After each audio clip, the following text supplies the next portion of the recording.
El Kybalión. Tres iniciados. Estudios sobre la filosofía hermética del Antiguo Egipto y Grecia. Voz: Ignacio Esparza. Sanacionholística.club.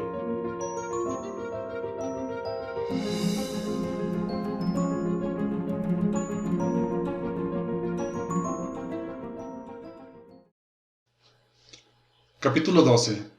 Causación. Toda causa tiene su efecto. Todo efecto tiene su causa.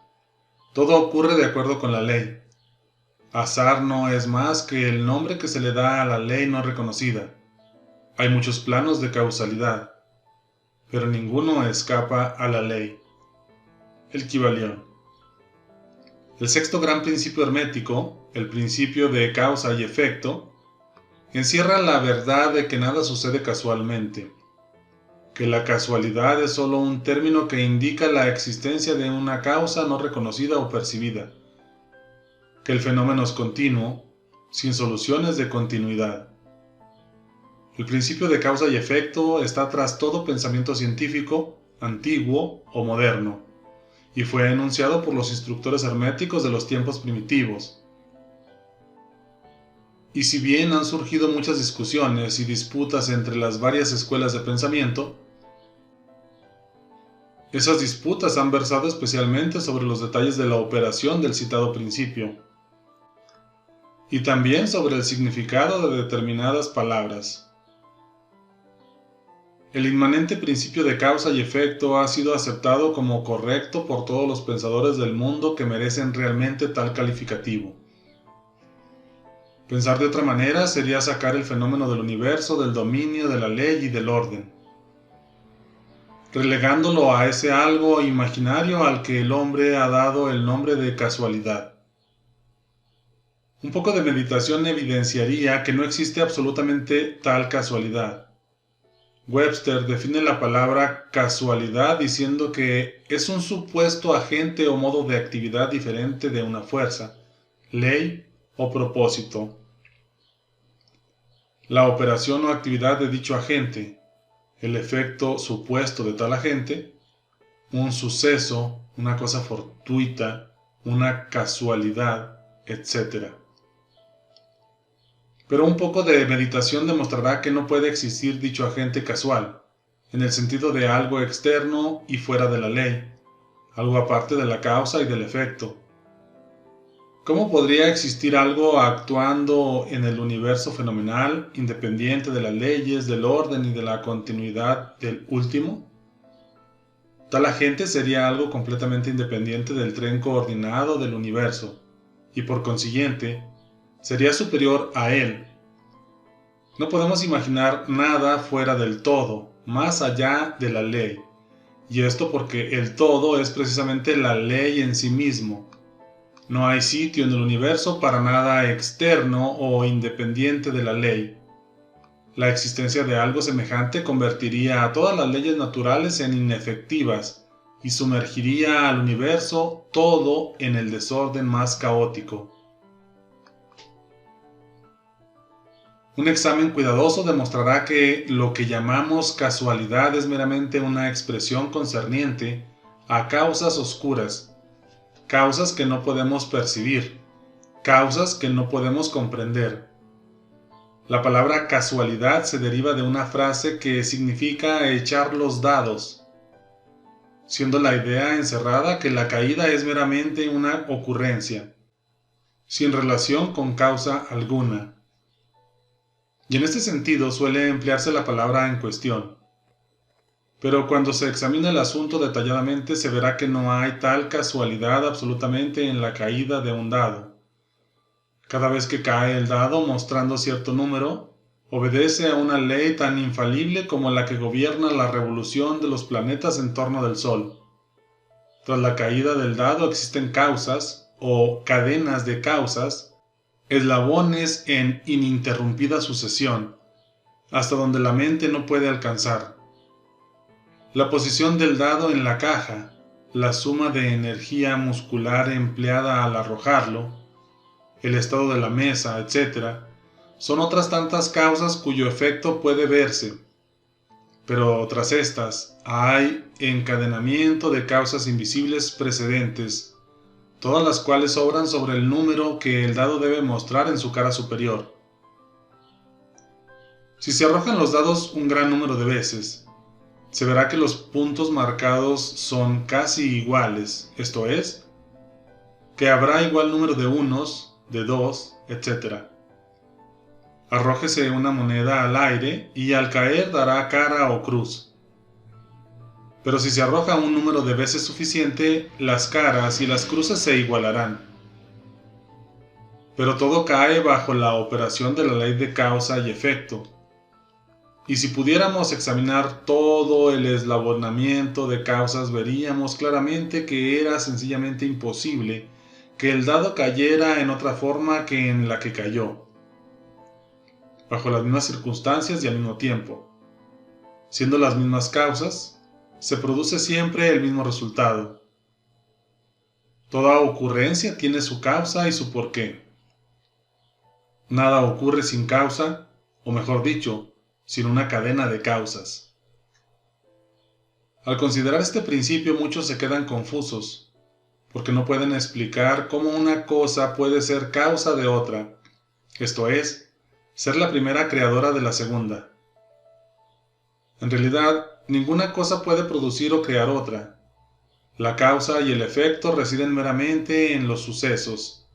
Un suceso o acontecimiento es lo que viene, llega u ocurre como consecuencia o resultado de un acontecimiento o evento anterior.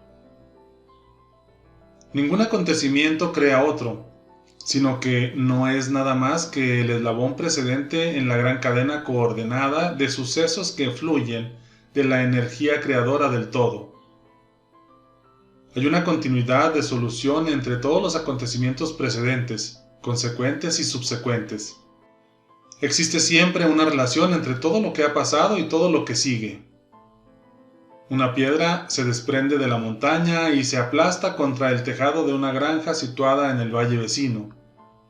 A primera vista, parece obra de la casualidad, pero si se examina la materia, se encontrará una gran cadena de causas tras ese acontecimiento.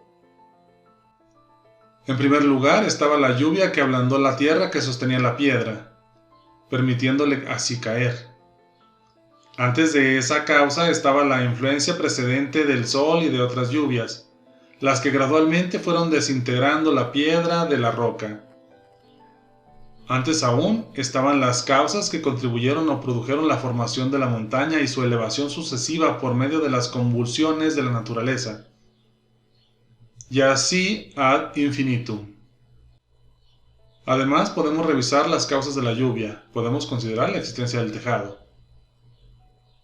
En una palabra, pronto nos encontraríamos envueltos en un laberinto de causas y efectos del que pronto tendríamos que luchar para escaparnos. Así como un hombre tiene 2 padres, y 4 abuelos, y 8 bisabuelos, y 16 tatarabuelos, y así sucesivamente, de manera que al cabo de 40 generaciones se calcula el número de antecesores en muchos millones. Así también suceden con el número de causas que subyacen tras el suceso o fenómeno más nimio, tal como el paso de un liviano trocito de carbón llevado por el viento. No es nada fácil seguir la pista de esa partícula de hollín hasta los primitivos periodos de la historia del mundo, cuando formaba parte de un macizo tronco, que más tarde se convirtió en carbón, y así sucesivamente, hasta el momento en que pasaba volando ante nosotros en busca de otras muchas aventuras. Y una poderosísima cadena de acontecimientos, de causas y efectos la llevó hasta su actual condición. Y esta no es más que uno de los tantos sucesos de la cadena, y que seguirán produciendo más y más eventos durante centenares y centenares de años, a contar desde ahora. Una de las series de acontecimientos originados por esa partícula de hollín flotante ha sido el de escribir estas líneas, lo que ha obligado a un tipógrafo a realizar cierto trabajo. Esto despertará en vuestras mentes ciertos pensamientos, así como en las de los demás, los que a su vez afectarán a otros, y así sucesivamente, hasta donde la mente no puede alcanzar, Y todo por el simplismo vuelito de una partícula de hollín, todo lo cual muestra la relatividad y asociación de las cosas, y la deducción consiguiente de que nada hay grande ni pequeño en la mente que todo lo creó. Meditemos un momento. Si cierto hombre no hubiera encontrado a cierta mujer en la oscura edad de piedra, vos, que estáis ahora leyendo estas líneas, no estaríais ahora aquí. Y si quizá la misma pareja no se hubiera encontrado, los que escribimos estas líneas tampoco estaríamos aquí. Y el mismo hecho de que nosotros, por nuestra parte, escribamos y de que vos leáis por la vuestra, afectará no solamente nuestras propias vidas, sino que también tendrá un efecto directo o indirecto sobre muchas otras personas que viven actualmente o que vivirán en las edades por venir. Todo pensamiento generado en nuestra mente, todo acto realizado, tiene sus resultados directos e indirectos que se abonan coordinadamente en la gran cadena de causas y efectos. No deseamos entrar a discutir sobre el libre albedrío y el determinismo en esta obra por múltiples razones. Entre otras muchas, la principal es que ningún lado del asunto es completamente exacto, siendo en realidad ambos parcialmente verdad, de acuerdo con las enseñanzas herméticas. El principio de polaridad demuestra que ambos aspectos son medias verdades, los opuestos polos de la verdad. La verdad es que el hombre puede ser a la vez libre y limitado por la necesidad, dependiendo todo del significado de los términos y de la altura de la verdad desde la cual se examina el asunto. Los antiguos escritores expresaban el punto diciendo que cuanto más lejana está la creación del centro, tanto más limitada está; cuanto más próxima está del centro, tanto más libre está. Los hombres en su mayoría son más o menos esclavos de la herencia, del medio ambiente, etc. Y manifiestan muy poco libre albedrío. Se ven arrastrados por las opiniones, costumbres y pensamientos del mundo externo, así como también por sus emociones, sentimientos y modalidades. No manifiestan el menor dominio de sí mismo que merezca ese nombre, y con indignación rechazan esa afirmación diciendo: yo puedo obrar ciertamente con plena libertad y hacer lo que se me dé la gana. Hago precisamente lo que quiero hacer. Pero no pueden explicar por qué o de dónde viene el necesito y me gusta. ¿Qué es lo que les hace querer una cosa con preferencia a otra? ¿Qué es lo que les hace gustar una cosa y no otra? ¿No hay ninguna razón para sus gustos y necesidades? El maestro puede transformar los agrados y necesidades en otros en el extremo opuesto de su polo mental. Puede y tiene la capacidad de querer, en vez de querer porque algún sentimiento, modalidad, emoción o sugestión del medio ambiente despierte en él una tendencia o deseo de hacer tal o cual cosa. La mayoría de los hombres es arrastrada como si fuera una piedra, obedeciendo al medio ambiente, a las influencias externas y a las modalidades, deseos y emociones internas, etc. Por no hablar de los deseos y voluntades de los demás que son más fuertes. La herencia, el medio ambiente y las sugestiones los arrastran sin la menor resistencia por su parte, sin que ejerciten en modo alguno su voluntad. Movidos como las fichas en el tablero de ajedrez de la vida, desempeñan su parte y se quedan a un lado después del juego. Pero los maestros, que conocen las reglas del juego, se elevan por encima del plano de la vida material, y colocándose en contacto con los poderes superiores de sus naturalezas, dominan sus propias modalidades, caracteres, cualidades y polaridades, así como el medio ambiente que los rodee, haciéndose en esta forma directores del juego en vez de meras fichas, causas en vez de efectos. Los maestros no se libran de la causalidad en los planos superiores, sino que están bajo el contralor de esas más elevadas leyes, y haciendo uso de éstas se hacen dueños de las circunstancias en los planos inferiores. De esta manera forman una parte consciente de la ley, en vez de ser ciegos instrumentos. Mientras obedecen y sirven, en los planos superiores dominan y son dueños del plano material. Pero tanto arriba como abajo, la ley está siempre en operación. No existe tal casualidad o azar. La ciega diosa ha sido abolida por la razón. Ahora podemos ver, con ojos iluminados por el conocimiento, que todo está gobernado por la ley universal y que el infinito número de leyes no es más que manifestaciones de la única gran ley, la ley que es el todo. Es pues muy cierto que ni siquiera un gorrión deja de estar presente en la mente del todo, que hasta los cabellos de nuestra cabeza están contados, según dicen las Escrituras. Nada hay fuera de la ley, nada ocurre en contra de ella, pero a pesar de ello no se vaya a caer en el error de que el hombre es un autómata ciego, al contrario.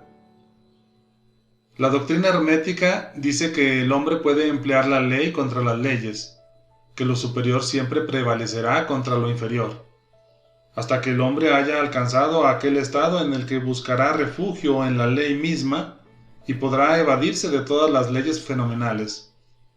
¿Se puede comprender el significado íntimo, interno de esto?